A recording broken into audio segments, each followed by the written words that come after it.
بسم اللہ الرحمن الرحیم نحمدہ ونصلی علی رسولہ الکریم۔ محترم سامعین، آج کی جو دعا آپ کو بتائی جا رہی ہے بہت ہی پیاری اور خوبصورت دعا ہے۔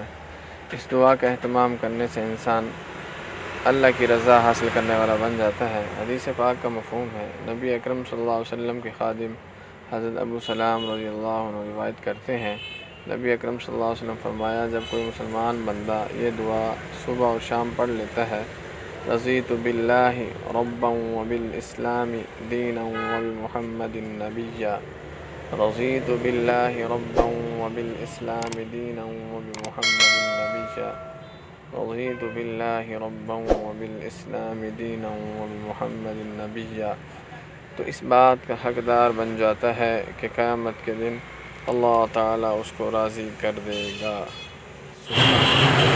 محترم سامعین، ان اعمال کو اختیار کیجئے تاکہ ہماری دنیا بھی بنے اور آخرت بھی اللہ کی رضا ہم حاصل کر سکیں۔